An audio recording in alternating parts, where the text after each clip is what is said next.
जो कहते थे बाइकआउट करने से क्या होगा। अबे क्या होगा बाइकआउट करने से? तेरे अकेले के बाइकआउट करने से क्या होगा? हमारे बाइकआउट करने से क्या होगा? तू आया बड़ा मुल्ला जी कि नुकसान हुआ है और बहुत बड़ा नुकसान हुआ है। और इसका सबसे बड़ा सबूत ये है कि इजराइल ने पिछले 2 सालों में इस बॉयकॉट की कैंपेन को रोकने के लिए मिलियंस ऑफ डॉलर्स खर्च किए, क्योंकि उसे पता है कि अगर मुसलमानों का ये बॉयकॉट खत्म हो गया तो इजराइल को बिलियंस का फायदा होगा।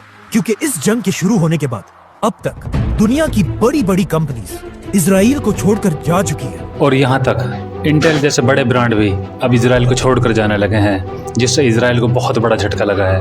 और लोग कहते हैं बाइकआउट से कुछ नहीं होता। आगे देखो। जिसमें सबसे बड़ी कंपनी का नाम है इंटेल।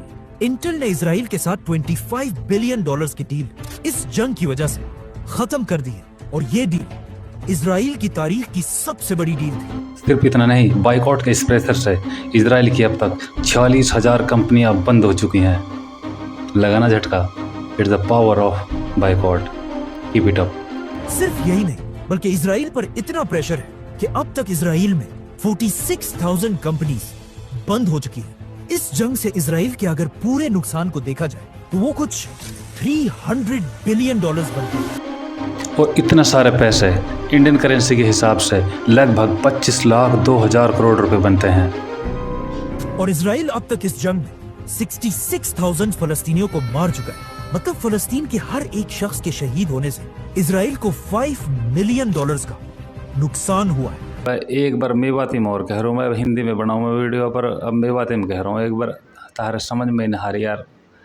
जब तुमने पुलिस भगा भगा के मारे हैं ना, जब तो तुम घरन में सुबह निकले। लॉकडाउन याद है ना? घर में से निकलने को बाइकआउट कर लियो तुमने। घर में से हवा भी ना निकली थारी। सब्जी खरीदन लो तरस गए कि सब्जी कैसे खरीद के ला, दुबक दुबक के जाग रहे सब्जी खरीदन लो भी। पुलिस को तुमने तो एक बड़ा डर हो, लेकिन जब बात आ रही है अल्लाह के डर की, बात आ रही है गैरत की, दीन के मारे, तुम पे मौत आई पड़ी है तमन पे। तहारे कोल्ड ड्रिंक बिना कुछ हजम ही ना हो रहा। तमने समझा कोई तुम कहो यार मुल्ला जी भी तो पी रहे हैं, वो भी तो पी रहे हैं, ये भी तो पी रहे हैं। सारे मुल्ला जी ना पी रहे भाई, बाइकआउट कर रहे हैं, सब एक जैसे ना है। और जो मुल्ला जी तमने दिख रहे हैं दुकान में बेचते, वो मुल्ला जी ना है, वो ना है मुल्ला जी। वो मर्जी को दीन ले रखा उन्होंने, अपनी मर्जी को। ऐसे मामले वैसे ये अभी नहीं आए, ये बहुत पहले से चले आ रहे हैं। वैसे इसको थोड़ा सा याद दिलाने के लिए मैं एक एग्ज़ाम्पल बताता